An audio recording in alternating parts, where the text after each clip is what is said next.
Panda. I got broads in Atlanta, just to throw me in the family. Credit cards and the scammers, getting no licks in the band. Legacies. Itu tuh kayak beli kucing dalam karung dong. Dia nggak tahu gitu, udah masuk zona ketiga nih, gue nggak tahu zona berikutnya di mana. Sedangkan pas masuk ternyata itu nggak dalam zona, akhirnya ditembakin dari dalam zona. Nah, itu yang bikin dari tadi tim-tim dari grup A itu tusun. nah itu Ya kan? dia, makanya ini harus lebih aware juga ya untuk misalkan kayak pindah-pindah rotasi gitu kan. Dan tadi emang di game kedua pun juga Dranik hampir rata sama Red Bull gitu kan. Aduh, tapi ini buat penasaran banget, pastinya juga makin panas di game keempat kali ini Bermuda. Dan kita langsung masuk aja ke ronde keempat Bermuda. Oke, kita langsung lihat garis pesawatnya dari arah Riverside menuju ke arah Mars Electric, dan Mil sudah langsung diisi oleh dua tim, yaitu Nightmare dan juga Boom Esport. Dan dari pergerakannya kali ini masih belum banyak tim yang turun juga. Sentosa mungkin masih bisa menjadi pilihan juga untuk tim bos ternyata yang masih melakukan rute ke arah Sentosa. Dia bakal gunain zipline dari arah pick, dan ini berbahaya sebenarnya kalau misalkan dia tiba-tiba ditabrak sama tim lain dan mereka nggak punya lootingan. Kita ke arah Mil kali ini ternyata udah fight lagi dari Nightmare bertemu dengan tim lawan. Dan di sini ada Boom, langsung tembak lagi. Mas Triatli berhasil dijatuhkan. Dua orang sekaligus, tinggal dua orang tadi, tinggal Fir dan Hide dengan handgunnya nggak bisa kemana-mana. Hide pun masih bertahan dengan lempar satunya, tembak lagi. Dapat satu, bakal menunggu bantuan, tapi kita lihat ternyata masih ada Heyu dan juga ada kawan lain yang bergerak dengan cara bersamaan. Yes, bener banget. Dan akhirnya Nightmare harus dipulangkan di posisi ke-12, di mana Strawhead ternyata nggak bisa diselamatkan nyawanya. Oh, di sini memang poinnya adalah Heyu yang berhasil dapetin shotgunnya. Ketika memang tadi Fir benar-benar try hard banget buat nembakin Heyu dengan Glock 18-nya, Glock 18-nya, dan susah banget buat dapetin headshot karena memang posisi itu turun, dan ketika Heyu udah sadar itu ada Fear di sana, dia langsung jump shoot, dan akhirnya memang Heyu berhasil untuk dapetin 2 poin kill. Ya memang bisa dibilang itu kalah senjata juga, Kalah senjata juga pastinya, dan mereka tuh turunnya tuh pede banget buat turun ke bawah dan dapat lootingan. Tapi gua rasa nih ya, ini terakan gua aja logikanya kalau misalkan mereka turun ke bawah, mereka ngeliat shotgun yang sama tapi Boom yang dapat. Mereka nggak milih untuk spread ke arah bawah karena Mil kan bisa dua kan, lu pilih atas atau bawah. Tapi ternyata dia ngeliat shotgun, wah ini shotgun nih, gua harus dapetin. Kalau misalkan gua dapet shotgunnya, siapapun yang dapat shotgunnya dia bakal menangin fight. Tapi ternyata Boom yang dapat shotgun. Gambling jatuhnya. Bener-bener gambling. Jadi memang kayak dari Boomnya sendiri udah punya shotgun, dari Heyu sendiri, dan memang bos Nightmare sendiri juga nggak punya face sama helm gitu kan. Nah emang udah empuk banget gitu. Kalau misalkan lu kayak jarak deket ya lu Heyu bisa dapetin poin atau on point dari damage-nya sih, gua rasa emang udah menang juga dari Boom Esport. Benar. Dan kita lihat juga sini ada yang baru nih dari bos Titan. Ternyata ada Kojak yang masuk ke dalam permainan menggantikan seorang Aimfoy juga pastinya. Tapi di sisi lain juga ada Ararki yang udah memantau ke arah rumah di mana ada Igaps di sana. Yap, bener banget. Dari pesawat sendiri sih gua rasa Ararki juga sadar ketika memang gua rasa RRQ ngelihat dari sisi kirinya memang udah ada bos yang juga yang menggunakan zipline ya dari kota tua sendiri, dan Igap sendiri menjadi orang terdepan untuk bos Titan, dan gua rasa RRQ Hades juga nggak mau coba untuk riskan nabrakin ke arah bos Titan karena memang open field, walaupun memang sebenarnya banyak banget natural obstacle seperti pohon-pohon kelapa ya. Ya, dan rumah juga pasti, dan kali ini juga memang mereka masih butuh lootingan banget. Mereka bakal coba untuk loot terlebih dahulu dari Sentosa seutuhnya juga pastinya, dan tim bos Titan juga nggak ada alasan untuk fight aja sih sekarang, karena kalau misalkan mereka fight malah mereka bisa dirugikan. Karena memang lawannya mereka sendiri sebenarnya Ararki, meskipun mereka nggak tahu ya lawan itu Ararki, mereka nggak tahu, mereka nggak bakal tahu juga ada namanya soalnya. Jadi memang sebenarnya kalau misalkan ada tim di sana dan masih early banget, masih 11 tim tersisa kayak gini, mendingan ya lu mundur aja, bener-bener harus nggak perlu harus kayak lu kayak coba untuk haus akan kill. Dan kita langsung lihat aja player of the match kita, ada FR atau First Rider M Souza dengan 6 kill, yang dimana tadi di match ketiga ya kalah hari First Rider dapetin satu panggung yang menurut gua memang itu visionnya enak banget. Lu nembakin enak di atas ya. Tadi emang lu lihat aja dari view-nya aja tuh Boom Esport ke spot, terus dari Boss Titan juga ke spot, dari Onyx Olympus juga ke spot. Dan memang 4 pemain First Rider tuh memang benar-benar supervisinya baik banget, pengawasannya tuh cukup baik banget, bagus banget, dan memang banyak banget dapat kill sampai pada akhirnya memang EVOS juga sulit buat naikin tembakin ke arah atas ya, karena memang ada satu blind spot juga ya kan dari panggungan itu, sampai pada akhirnya kayak First Rider nyayur di situ. Karena memang tadi EVOS kan tuh kan fight duluan kan. Dan juga memang kali ini untuk First Rider sendiri sih tinggal main buat placement point aja sih menurut gua, nggak terlalu harus main barbar banget gitu ya. Main sabar aja juga mereka bisa lolos sih. Karena memang lawan terberat kali ini adalah ada di bagian Boss Titan, mungkin karena masih di bawah tapi lumayan jauh juga poinnya. Asalkan mereka nggak tusun aja sih. Asal mereka nggak tusun dan posisi mereka itu masih ada yang namanya di atasnya Boss Titan, itu bakal jadi keuntungan besar untuk First Rider. Yes, benar banget. Sebenarnya emang 6 tim dari grup A sendiri emang harus struggling ya. Tapi memang untuk yang benar-benar struggling itu 4 tim yang ada di atas gitu. Kayak Boss, kayak Onyx Olympus, kayak Dranix, sampai akhirnya First Rider. Dan sekarang kita lihat di sini view-nya di Clock Tower udah ada Onyx Olympus sama Dranix Vendetta. Ini satu grup yang sama. Dan kalau misalkan satu pemain terdepan dari Onyx Olympus keculik sama satu pemain dari Dranix Vendetta, ini menjadi satu checkpoint juga untuk dari Dranix sendiri buat melakukan satu rush ya. Dan juga kalau misalnya kita lihat kali ini masih main santai aja, dari Dranix juga nggak mau lakukan hal terburu-buru karena mereka itu bakal dirugikan banget, karena kita lihat juga melihat dari mereka di grup besar kali ini poinnya cukup di bawah ya, masih di bawah banget. Tapi masih ada kesempatan buat ngehajar ke atas karena memang dengan perhitungan poin yang seperti ini tuh selisihnya nggak bakal bisa jauh-jauh banget. Iya, benar. Masih bisa digapai lah 60 poin. Dan kita langsung lihat aja beralih ke arah Saudara Esports bertemu dengan Bigetron, di mana udah ada Mang yang membuka, tapi di sana Mang berhasil untuk terkena headshot dari seorang Maybe.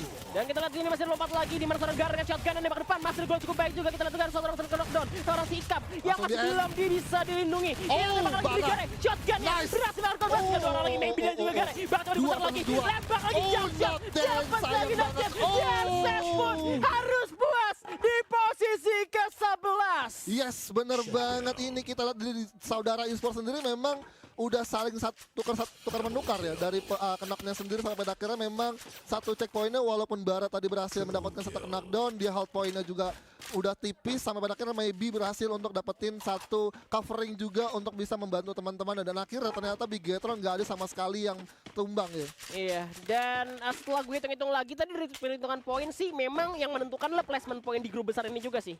Karena ketika udah Dranix udah nggak jadi kompetitor lagi nih, Dranix ada di bawah, berarti Olympus, First Rider sama Boss Titan ini yang tergantung urutannya di atas siapa dia bakal lolos. Jadi memang kompetitor terbesarnya kali ini memang Olympus sama First Rider aja. Nah, dan kebetulan juga Saudara Esports tadi rata sama Bigetron. Nah, tadi memang sebenarnya posisi yang dari grup besarnya memang Saudara Esports berada di posisi ketiga ya. Iya, tapi memang kan dari posisi pertama, 2, 3 kan selisih cuma 3 poin. Iya. Ya kan, sedangkan kalau misalkan kita lihat sekarang mereka ada 2 poin ya kan. Benar. Selisihnya kali ini 86-86, terus di bosnya ada 88, jadi saya 2. Sebenarnya kalau misalkan ya tergantung posisi mereka nanti di grup ini aja. Kalau misalkan di hari ini mereka posisinya bisa tukar-tukaran lagi, kita kan nggak tahu siapa yang bakal lolos ke Free Fire Indonesia Master ya tentunya. Yes, karena ini liga ya. Liga memang benar-benar bingung kita buat nentuin siapa yang bisa untuk lolos. Tapi di sini kita lihat lo main liga tuh. Iya, bener banget. Dan kita langsung lihat ya berpindah ke arah Plantation, di mana udah ada Red Bull Rebellion, di mana Zico, Mr. Homze dan juga Calvin sudah bakalan langsung coba ngamanin satu posisi atau satu area Plantation. Dan di sisinya di arah Bima Sakti itu ada tim 1. Kira-kira siapa tim 1? First Rider harusnya. First Rider kayaknya. Tapi belum tahu juga, belum bisa dipastikan. Tapi kita lihat sini RBR masih memantau di sekitar kali ini. Coba untuk melihat-lihat terlebih dahulu. Masih belum ada musuh yang lewat, tapi memang karena masih dalam zona juga ya, buat apa kita pindah. Tapi sebenarnya yang berbahaya adalah ketika mereka melakukan hal ini, kan berarti kan mainnya masih tebak-tebakan zona di zona ketiganya. Benar. Karena kalau misalnya kita lihat sekarang masih zona 1, zona 2. 2 tuh EVOS masih ada di luar. Gue masih ngomongin sekarang ke grup C, ada EVOS di sana. Iya. Di grup di zona ketiga, mereka bakal gunain predict zone-nya. Dia bakal coba untuk nebak zona keempat. Setelah itu mereka bakal masuk ke dalam zona pakai kaleng dengan cepat banget, langsung nutup di pinggir zonanya. Langsung nutup jalan orang buat masuk. Bener, langsung cutting gitu ya. Iya, langsung cutting kayak nggak bisa buat ngasih satu nafas juga buat tim lain bisa masuk zona selanjutnya. Dan kita langsung lihat aja berpindah ke arah Dranix, sudah bakal langsung dikeker dengan satu baretanya. Dan gua rasa juga dari DG Esports harus juga aware karena memang suara mobil itu pasti kedengeran. Dan udah ada satu notice juga dari minimap. Yap, udah lihat dari rumah sabun juga di sini seorang Kruger dengan sniper. Coba untuk memantau arah depan ke arah tim Dunia Games, di mana masih ada kekeran lagi dari Kruger. 2 orang udah maju depan, coba untuk terobos masuk ke dalam rumah. Assalamualaikum Mamang, setengah udah hilang, tapi ternyata masih bisa bertahan di balik pagar juga. Shotgun disiapkan oleh Devil. Memang masih untuk medkit terlebih dahulu. Masuklah jendela, ke mana pintunya? Coba untuk masuk lagi, tidak mau masuk, masih ditahan ternyata. Yes, dari DG Esports bakal langsung coba regroup lagi, mundur ke belakang dan bakalan coba untuk bisa meng-covering karena memang kalau misalkan DG, satu pemain dari DG masuk dan bertahan di dalam rumah, ini bakal jadi keuntungan juga buat Dranix langsung nge-spamming granat ya karena dalam rumah. Yes, nembak lagi di mana Razor juga udah hilang setengah darah, masih bisa ke medkit dulu. Alok di atas dari Razor, MP5 disiapkan, bakal masuk ke depan lagi. Masuk Azriel, dia belakang mau, langsung dikirim aja ke lobby bos. Di mana Azriel dibelakangin Mora kali ini masuk Razor. Dari belakang, bakal nembak, SMG, laut shotgun. Cara rasanya nembak lagi, langsung masuk dua cukup baik juga dari seorang Razor. Nembak lagi ke depan, coba untuk nge-revive terlebih dahulu, tapi kita lihat tinggal Razor sendirian.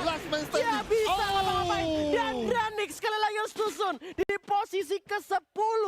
Wah. Gue suka banget sih setup yang dimiliki oleh DG Esports ketika memang ada satu tim yang bakal langsung rush ke arah tim mereka. Karena ketika tadi kita lihat ya memang beberapa pemain dari DG Esports sendiri dia ada di dalam rumah 2 orang. Ketika dia ngelihat udah ada pemain Dranix yang maju ke arah rumah sabunnya, baru mereka langsung tarik mundur. Coba buat regroup bagi Vision walaupun memang itu bagi 2, split 2-2 dari kanan kiri. Jadi posisi dari Dranix pun ketika melakukan satu rush kayak sulit banget gitu. Dan minim banget dia buat langsung coba terobos ke arah tim dari DG Esports sendiri. Karena memang DG Esports juga megang shotgun sih. Iya. Setelah nyerang dekat, mereka megang shotgun juga. Dan tadi Azrael berhasil nyulik 2 orang dari Dranix sekaligus. Iya, Jadi memang sisanya yang megang SMG tinggal MP5 ya kan dari Sirazor. Jadi memang nggak bisa ngelawan juga lawan shotgun dari dekat kayak gini.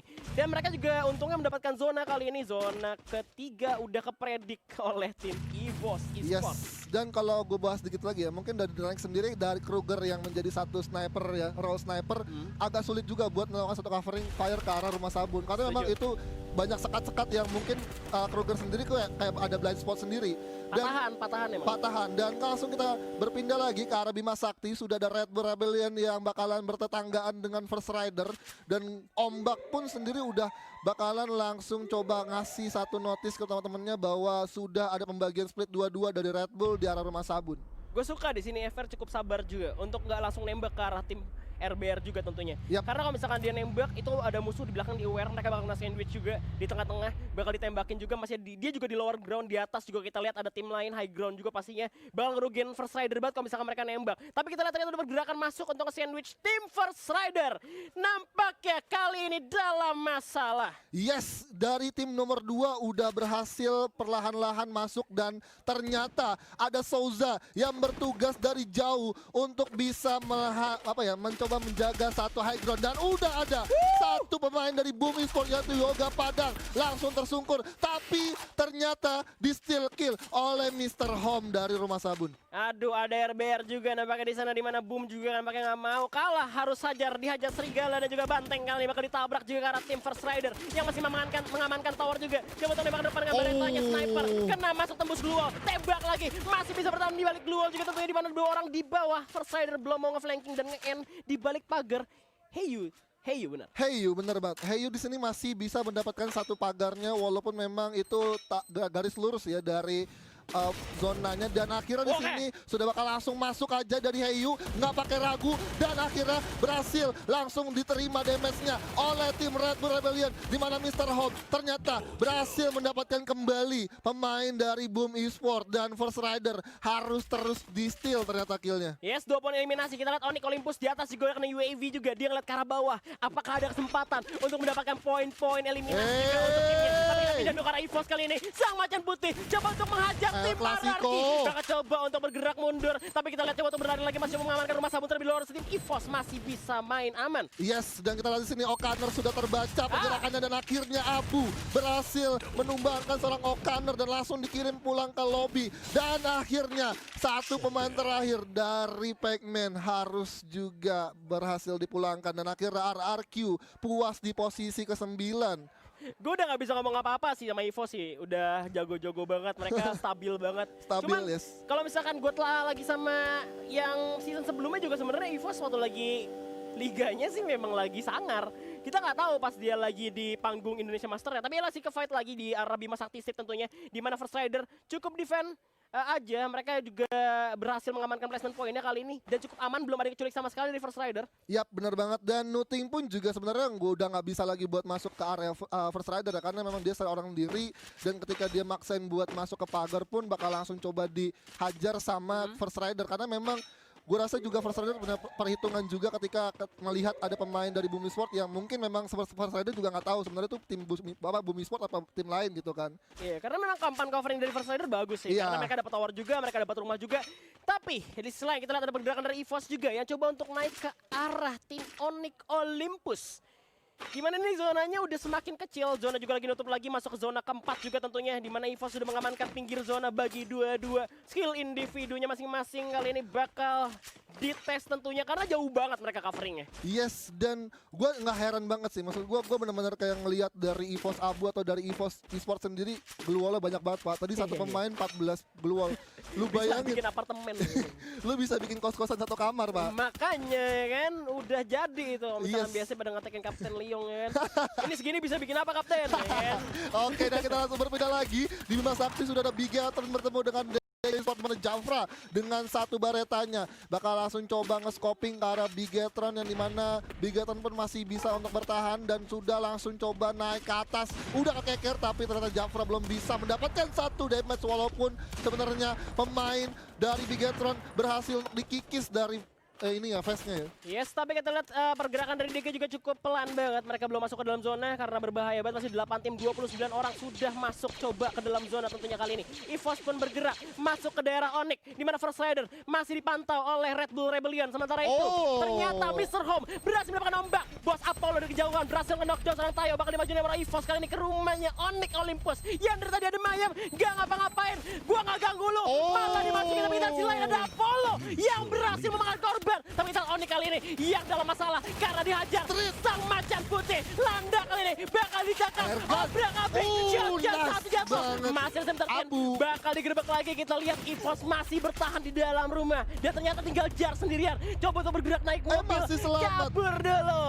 Oke, di sini Jars benar-benar memanfaatkan momentumnya untuk bisa menyelamatkan placement point. Tapi dari sisi lain, Jafra berhasil mendapatkan satu knockdown atas tim Bigetron. Dan di sisi lain, Onyx Jars bakal langsung coba pop shot gluonnya untuk bisa menyelamatkan dirinya masuk ke zona selanjutnya. Tapi udah ada dapat gempuran juga dari Jafra dengan baretannya dan belum bisa menumbangkan seorang Jars yang tersisa sendiri. Dimana di sisi lain pun Mr. 05 berhasil untuk langsung dikeker saja oleh Jafra dari kejauhan dan berhasil untuk bisa di-revive kembali ternyata. Oke, dari tinggal 14, Jars coba untuk masuk, masih ada gua, masuk ke rumah kayu, ada Bigetron, ada ketahuan, langsung tumbang, tereliminasi di posisi ke-8, 7 tim tersisa kali ini, di mana Bigetron sudah mengamankan rumah kayu, DG menjadi cara maka coba dihajar, tapi kita EVOS dari belakang, coba untuk memantau dari kejauhan. Yes, benar banget, dari Bigetron bakal langsung coba cari visionnya lagi untuk bisa mendapatkan steal kill yang terjadi di Bima Sakti. Dan Bima Sakti benar-benar padat merayap di sini. Kita lihat sudah ada 7 tim, 6 tim mungkin yang udah bakalan chaos banget. Di mana First Rider udah langsung lempar satu frag granate. Ternyata M79 dari ombak. Oh my god, Zico pun harus tertumbangkan di sana. Zay pun bakal langsung masuk, coba melakukan reviving terlebih dahulu. Di mana pemain dari Red Bull pun berhasil satu persatu untuk di-revive. Tapi dua pemain dari First Rider udah bakalan langsung terima tembakan dari EVOS Esports. Sementara itu Yunel dari Zay berhasil menyelamatkan diri. Kali ini First Rider berhasil menumbangkan lawan. Darkle masih bisa di-revive. Dan Red Bull Rebellion pun ketemu musuh yang lain harus tumbang kali ini. First Rider masih bertahan di posisi kayak kali ini. Dimana tinggal 6 tim tersisa. Ada tembakan lagi. DG pun masuk. Tabu baru. Coba untuk dihajar lagi. Mana ada Ikam dari Bigetron. Dan Boss Titan pun tumbang di posisi ke-6. Dimana kita balik ke Bigetron. Tinggal Aca sendirian. Baca untuk dalam zona. Di kita zona. Gak bisa. Pelontar dari DG. Dan ternyata DG untuk EVOS Esports. My god, benar-benar anti klimaks banget sih gua melihatnya. Bener-bener Gak tahu tiba-tiba tuh kayak selesai gitu aja. Iya benar-benar. Gua tadi ngelihat memang dari DG Esports sendiri, dari Easy benar-benar bisa dapetin satu pelontar yang memang bisa numbangin satu squad dengan 3 pemain yang tumbang. Dan ketika memang Easy berhasil dapetin on pointnya satu peluru pelontarnya, EVOS dong yang buya. Ini yang bahaya